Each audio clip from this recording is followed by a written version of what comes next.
Hello friend, welcome to the channel solution. हमने जब book review की सीरीज स्टार्ट की थी तो मोस्ट प्रोबेबली ऐसे बुक का सिलेक्शन किया था जो कि B pharma, D pharma, MBBS, BMS सब तरह के बच्चों के लिए इक्वली यूजफुल होता होगा। लेकिन डिप्लोमा के बच्चे, डिप्लोमा इन फार्मेसी के बच्चे कह लीजिए, वो थोड़ा सा हमसे रिक्वेस्ट करते थे कि कोई ऐसी बुक भी बताइए जो उनके स्पेसिफिक होगा। हालांकि मैं हर बार ये कहता हूं कि अगर आप डिप्लोमा के बच्चे हैं, अगर आप डिग्री के बच्चे हैं और आप दोनों फार्माकोलॉजी पढ़ रहे हैं तो क्या फार्माकोलॉजी दोनों के लिए चेंज हो जाएगी? क्या दोनों के लिए फार्माकोलॉजी का जो डेफिनेशन है, जो क्लासिफिकेशन है, मैकेनिज्म ऑफ एक्शन है, वो बदल जाएगी? नहीं बदलेगी। यही चीज मैं हर बार समझाता हूं। बट चूंकि एक बार प्रॉब्लम जम चुकी है कि डिप्लोमा के बच्चों के लिए थोड़ा सा कॉन्सेप्ट थोड़ा कम होगा, कम रखा जाएगा, टू दी पॉइंट रखा जाएगा, ये एक गलतफहमी बैठ चुकी है जिसे दूर करने में समय लगेगा। आपको ये चीज हमेशा ध्यान देनी पड़ेगी, चाहे सब्जेक्ट कोई से भी हो, अगर आपके दोनों में कॉमन है तो आपको उसके नॉलेज इक्वली लेनी चाहिए। डिप्लोमा और डिग्री में बस केवल अंतर इतना है कि 2 साल वाला कोर्स है और ये 4 साल वाला कोर्स है। इसके अलावा डेप्थ और सब्जेक्ट में किसी तरह का अंतर या भेदभाव आपको नहीं करना चाहिए। हाँ, चूंकि ये बात अलग है कि आप डिप्लोमा के हिसाब से बुक की डिमांड करते हैं तो वो हो सकता है क्योंकि वो मार्केट में अवेलेबल है।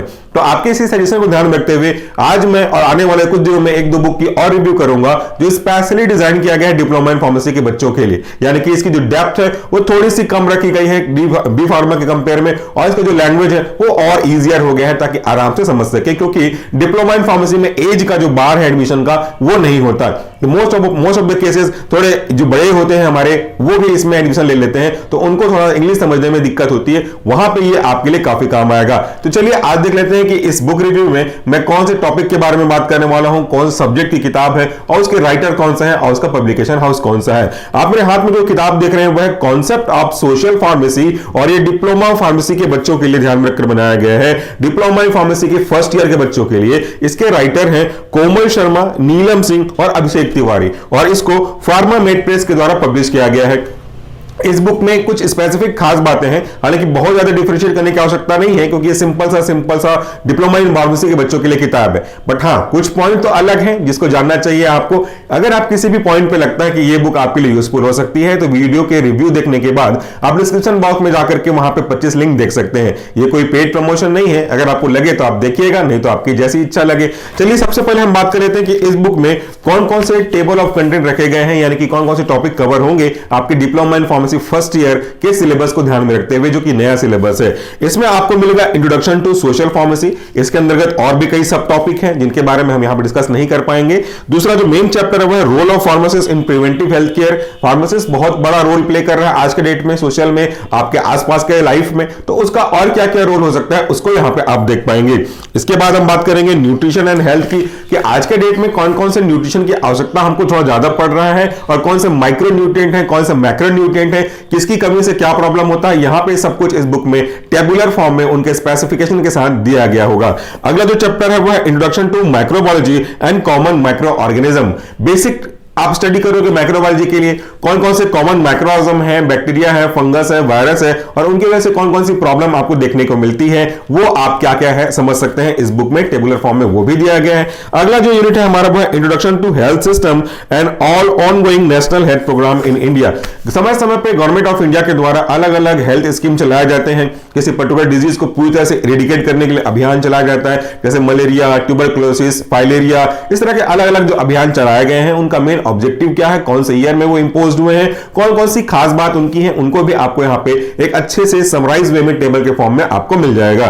फिर लास्ट चैप्टर जो इस बुक में कंक्लूड किया गया है रिस्पेक्टिवली वह role of pharmacist in disaster management. Disaster management मतलब एक प्रकार से कह लीजिए कुछ आपदा आ गई हो, उस आपदा में कैसे उसको मैनेज किया जाए, प्रॉब्लम से कैसे सॉल्यूशन निकाला जाए, उसमें हमारा यानी कि फार्मासिस्ट का क्या रोल होता है उसके बारे में दिया गया है। और एडिशनल टॉपिक के रूप में यहां पे आपको फार्माको इकोनॉमिक्स यानी कि इकोनॉमिक में फार्मा का क्या योगदान है और फार्मा में इकोनॉमिक का क्या योगदान है, दोनों का एक दूसरे के साथ क्या कोरिलेशन है, इस टॉपिक में आप ये चीजें जान पाएंगे। हर एक टॉपिक के अंदर बहुत सारे सब टॉपिक और भी हैं जो कि आपको आपके सिलेबस के हिसाब से लाइन बाय लाइन जस्टिफाई करते हुए चलेंगे। चल इस बुक में टोटल जो पेज की संख्या है वो अप्रोक्सीमेटली 268 है, जिसमें आपके diploma in pharmacy first year के सिलेबस को पूरी तरह से मैनेज किया गया है। चलिए कुछ बातों का आपको बता दूं, जैसे अगर आप ये बुक को पलटेंगे शुरू पेज से ही आप देख पा रहे हैं यहां पे टॉपिक को इंट्रोड्यूस किया गया है, साथ में उसके जो पॉसिबल आउटकम है वो भी यहां पे मेंशन किया गया है, ताकि ये हम जान सके कि इसको पढ़ने के बाद आपको किन किन चीजों का बेसिक नॉलेज होना आवश्यक है या आपको हो जाएगा जब आप सीरियसली पढ़ेंगे। तो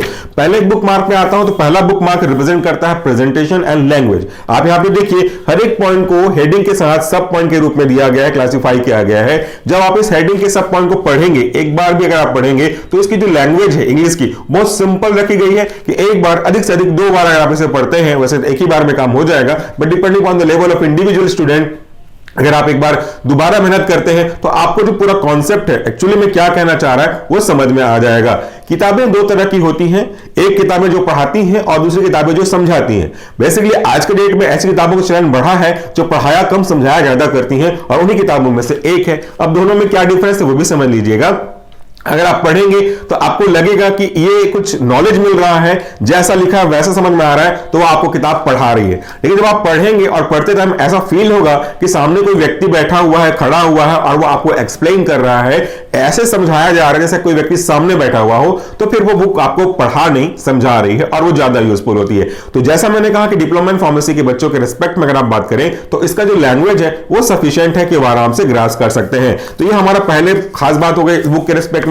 सेकंड बुक मार्क में अगर आप जाएंगे तो जो इंपॉर्टेंट कॉन्सेप्ट हैं जो हेल्थ सिस्टम में है उनको एक टेबुलर फॉर्म में दिखाया गया है। यहां पे अगर आप देखेंगे लिस्ट ऑफ की क्वांटिटेटिव इंडिकेटर्स, तो यहां पे उसको भी आपको मिलेगा एक टेबुलर फॉर्म में। साथ में किस किस सन में किस किस तरह का हेल्थ इंफ्रास्ट्रक्चर डेवलप किया गया वो भी आपको मिलेगा। साथ में आप नेशनल हेल्थ पॉलिसी के बारे में देखेंगे, कौन कौन सी हेल्थ पॉलिसी लगी है, जैसे आयुष्मान भारत योजना या किसी अलग तरह की योजना जो कि आपके स्वास्थ्य से आपके हेल्थ से रिलेट करती है, उसके बारे में आपको यहां पे जानकारी मिल जाएगी। और उससे जुड़ी हुई जो बेसिक बातें हैं उनका जो बाइफर्गेशन है हेल्थ सिस्टम में वो भी आपको एक हायरार्की टेबल के फॉर्म में और एक सिंपल टेबल के फॉर्म में दोनों में मिल जाएगा। तो डिप्लोमा इन फार्मेसी के लिए to the point straight forward question जो बनते हैं वो सब उसी पैटर्न्स को फॉलो करते हुए ध्यान में रखते हुए इस बुक को बनाया गया है। इस बुक में आपको कोई भी कलर पेज नहीं मिलेगा, जो कि एक मेरे ख्याल से थोड़ा सा ड्रॉबैक जा रहा है। अगर कुछ खास चीजों को जैसे डिजीज के बारे में अगर आप बात करेंगे आगे जाके आने वाले पेजेस में, तो डिजीज के जो कॉजिंग एजेंट है उनको अगर हम थोड़े से कलर लीफलेट दे दें तो वो बहुत ज्यादा अट्रैक्टिव हो जाएगा।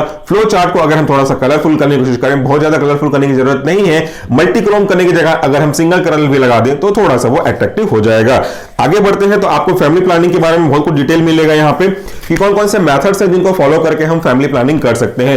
2 बच्चों के बीच में गैप कैसे रखा जा सकता है, क्यों इंपॉर्टेंस होते हैं, कौन से मेथड के क्या बेसिक एडवांटेज हैं, क्या साइड इफेक्ट हैं, क्या प्रिकॉशन रखनी पड़ेगी आपको, और किन किन खास बातों को ध्यान रखना पड़ेगा जब कोई भी पेशेंट या पर्सन इस तरह के सब्सटेंस का यूज कर रहा होगा। तो क्योंकि everything has its pro and cons, तो आपको ये चीजें ध्यान में रखनी पड़ेंगी। कौन से व्यक्ति के लिए कौन सी चीज सुटेबल है, कौन सा लॉन्ग टर्म, कौन सा शॉर्ट टर्म, कौन सा 1 डोज टाइम है और कौन सा मल्टी डोज टाइम है, कुछ तो रेगुलर लेना पड़ेगा। इस सब चीजों की जानकारी आपको यहां पे मिलेगी and this topic is very very important for your exam point of view. आगे बढ़ते हैं तो आप अगला बुक मार्क में देख पाओगे जो स्पेसिफिक इम्यूनाइजेशन होते हैं वेरियस स्टेज ऑफ लाइफ में। जैसे अगर कभी कोई वुमन प्रेग्नेंट होती है तो उसका इम्यूनाइजेशन वहां से स्टार्ट होता है। एज अ मदर की अगर आप बात करें, इंडिविजुअल तो हमने उनको पहले भी दे चुका होगा, लेकिन एक लाइफ की शुरुआत के समय अगर आप बात करेंगे तो एक प्रेगनेंसी के समय से ही वैक्सीनेशन स्टार्ट हो जाता है जो डिलीवरी के बाद तक कोई स्पेसिफिक ईयर तक चलता रहता है।